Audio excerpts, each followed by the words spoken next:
Bonjour à tous et bienvenue sur notre chaîne dédiée au Real Madrid. N'hésitez pas à lâcher un petit pouce bleu. Si vous appréciez notre contenu, n'oubliez pas de vous abonner pour rester informé de toutes les actualités concernant votre club préféré. Nous sommes actuellement en pleine trêve internationale, ce qui signifie qu'il n'y a pas de match de club ce week-end.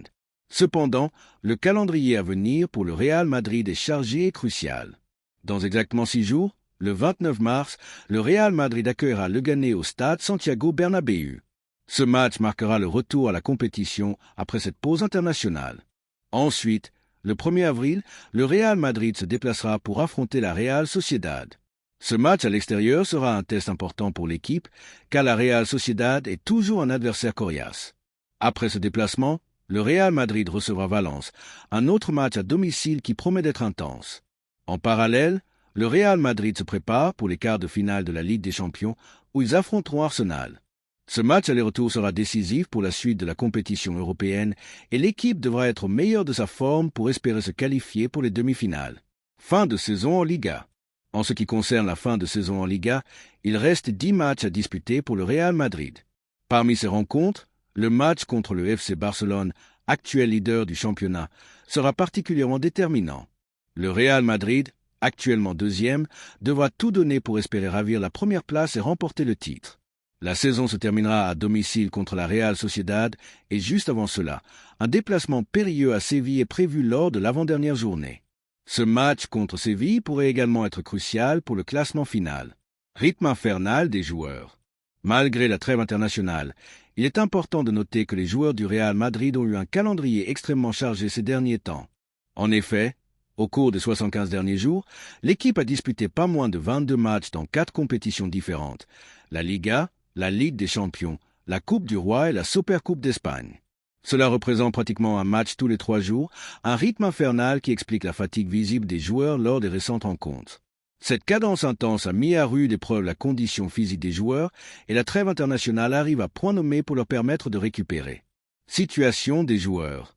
Luka Modric, milieu de terrain emblématique du Real Madrid, a confirmé son souhait de prolonger son contrat avec le club d'une saison supplémentaire jusqu'en 2026. Fabrizio Romano, journaliste spécialisé dans le mercato, a confirmé que le Real Madrid devrait accepter cette prolongation.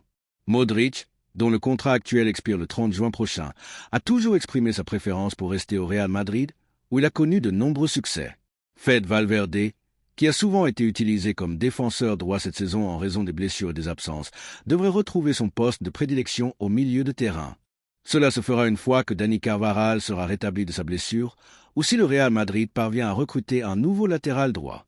Valverde, bien que polyvalent, est plus à l'aise au milieu et son retour à ce poste pourrait renforcer l'équipe dans ce secteur. Mercato et jeunes talents. En parlant de mercato, le Real Madrid suit de près plusieurs jeunes talents espagnols. Parmi eux, Huijsen, un jeune défenseur de Bournemouth qui rêve de jouer pour le Real Madrid. Le club madrilène surveille ses progrès, tout comme ceux de Miguel Gutiérrez, actuellement en prêt à Girona, et de Nico Paz, prêté à Como. Ces 2 joueurs espèrent revenir au Real Madrid et s'y imposer. Le Real Madrid dispose d'une clause de rachat de 50% sur ses joueurs, ce qui pourrait faciliter leur retour. Équipement et innovation. Sur le plan de l'équipement, Nike prévoit de lancer des crampons signature pour Kylian Mbappé en 2026. Ces crampons, au design marron clair avec des détails argentés, promettent d'être élégants et performants. Ils seront spécialement conçus pour l'attaquant star du Real Madrid, reflétant son style de jeu et ses préférences. Déclaration et souvenirs.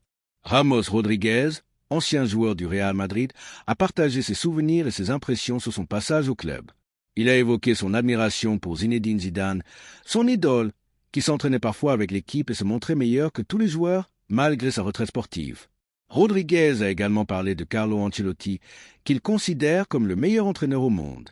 Il a exprimé sa reconnaissance envers les supporters du Real Madrid, qui l'ont toujours soutenu, même après son départ. Technologie et innovation. Enfin, une innovation technologique intéressante est à noter, le ballon de la Coupe du Monde des clubs, que le Real Madrid disputera en juin et juillet prochain, sera équipé d'un capteur capable de détecter chaque contact avec le ballon. Ce dispositif devrait mettre fin aux polémiques, comme celle récente impliquant Julián Álvarez lors d'une séance de tir au but. Grâce à ce capteur, Il sera possible de vérifier instantanément si un joueur a touché le ballon une ou deux fois, évitant ainsi les controverses et les décisions arbitrales contestées. Merci d'avoir regardé cette vidéo et j'espère que cette vidéo vous a plu. N'hésitez pas à lâcher un petit pouce bleu, vous abonner à la chaîne et à activer la cloche pour ne rien manquer des prochaines vidéos. On se retrouve demain avec plus d'informations. Passez une bonne journée et à la prochaine. Ciao!